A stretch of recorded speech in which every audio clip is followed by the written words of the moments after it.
Bismillahirrahmanirrahim. Assalamualaikum dear students. Welcome to AZ International Publishing House. Today we are going to discuss Mathematics Grade 3 Unit number 2, and Unit number 2 is about number operations. Today our topic is division of one digit by one digit number using mental strategy. तो प्यारे बच्चों, ये mental strategy क्या है? Mental strategy का मतलब ये है कि जब कभी आपको डिवीजन की ज़रूरत पड़े तो आप अपने जहन में डिवीजन कर सकें। तो इसकी सबसे आसान जो स्ट्रेटेजी यूज़ होती है वो यूजिंग टेबल है। अगर आपको टाइम्स टेबल आते हैं तो आप बआसानी इसे कर सकते हैं। भाई 8 को अगर आपने 2 पे डिवाइड करना है, जैसा कि ये मिसाल में दिया गया है, 8 को 2 पे डिवाइड करना है तो आप क्या करेंगे, 2 का टेबल रीड करेंगे। जल्दी से 2 का टेबल अगर आप पढ़ो तो 1 टाइम्स 2 करते हो तो ये 2 बनता है, इसको 2 टाइम्स करते हो तो ये 4 हो जाता है, 3 टाइम्स करते हो तो 6, 4 टाइम्स करते हो तो 8। इसका मतलब है 2 का टेबल 4 टाइम पढ़ोगे तो 8 आएगा, लिहाजा इसका आंसर क्या है, 4।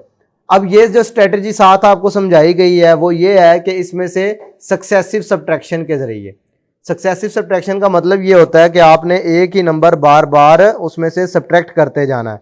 जैसा कि अगर आप इसमें 8 में देखें तो ये 2 बार बार सब्ट्रैक्ट हो रहा है।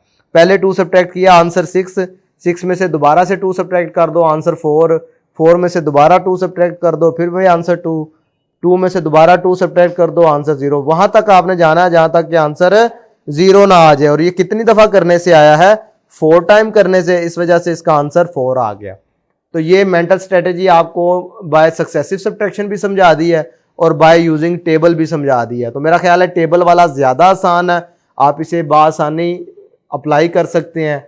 तो लिहाजा आप दोनों ऑप्शन आपके पास मौजूद है, जो मर्जी चूज कर लें।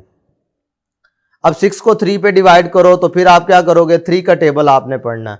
1 इंटू 3 करो तो आंसर 3 होता है, 2 टाइम्स 3 करें तो आंसर 6 होता है। भाई 6 आ गया, पता चला कि 6 को जब 3 पे डिवाइड करो तो आंसर आता है 2।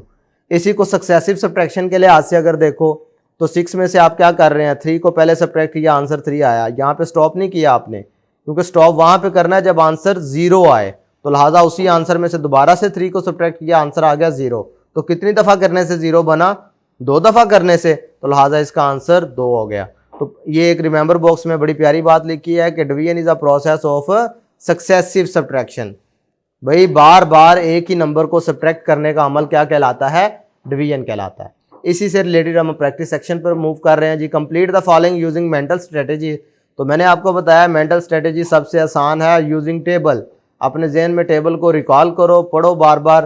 टेबल्स अगर आपको याद हैं तो फिर ये करना कोई मुश्किल नहीं। क्वेश्चन नंबर 1 देखते हैं जी। 6 को 2 पे डिवाइड करो तो आंसर क्या आता है। अभी 2 का टेबल रीड करो, 2 का टेबल पढ़ो, जरा मेरे साथ पढ़ो। तो ये 2 1s are 2, 2 2s are 4, 2 3s are 6। बात समझ आ रही है? 3 टाइम करो तो 6 बनता है ना, तो यही 3 आंसर है। अब ये 9 को 3 पे डिवाइड करने का मतलब है कि 3 का टेबल पढ़ो। कितनी दफा 3 को पढ़ोगे तो 9 आएगा, 3 टाइम तो 3 आंसर आएगा। मेंटल कैलकुलेशन बेसिकली आपकी कैलकुलेशन को आसान बनाती है, बजाय इसके आप पेपर वर्क करें, आप अपने जहन में ऐसी चीज़ें सोल्व करें। तो डिवीजन को सोल्व करने का मेंटल स्ट्रेटेजी में बेहतरीन और आसान तरीका मल्टीप्लिकेशन टेबल ही है। लो जी, 8 को जब आपने 4 पे डिवाइड किया तो आंसर 4 का टेबल पढ़ना पड़ेगा। 1 टाइम 4 किया तो 4, 2 टाइम 4 करो तो आंसर 8 आ जाता है। मसला हल हो गया। तो कितनी दफा करने से कितने टाइम पे आया है, 2 टाइम पे। तो पता चला कि 8 को 4 पे डिवाइड करो, आंसर 2 आ जाता है। तो प्यारे बच्चों, इसी तरह क्वेश्चन नंबर 4, 5, 6 में आप देख रहे हैं इधर 6 का टेबल यूज करेंगे, इधर 2 का टेबल यूज करेंगे, इधर भी 2 का टेबल, इधर 1 का टेबल। भाई 1 का टेबल का क्या मतलब है, 8 को 1 पे डिवाइड करो, इसका मतलब है 8 दफा ही पढ़ेंगे तो हमारे पास 8 आएगा ना। 1 मल्टीप्लाइड बाय 8 करो तो आंसर 8 होता है ना। इसी तरीके से जब 5 को 5 पे डिवाइड करना है, किसी नंबर को उसी नंबर पे डिवाइड करें तो आंसर हमेशा 1 आता है। बात समझ आई? भी 5 को 5 से डिवाइड करोगे तो आंसर क्या आएगा, 1 आ जाएगा। भाई 5 का टेबल 1 टाइम पढ़ोगे तो फिर 5 आएगा ना। बात क्लियर है? तो प्यारे बच्चों, ये थी मेंटल कैलकुलेशन स्ट्रेटेजी जिससे रिलेटेड हमने क्वेश्चन सॉल्व किए। तो आज की वीडियो लेक्चर में हमने डिवीजन को सीखा बाय यूजिंग मेंटल कैलकुलेशन। आज के लिए इतना ही। नेक्स्ट वीडियो लेक्चर में नए टॉपिक के साथ फिर मुलाकात होगी। अल्लाह हाफिज़।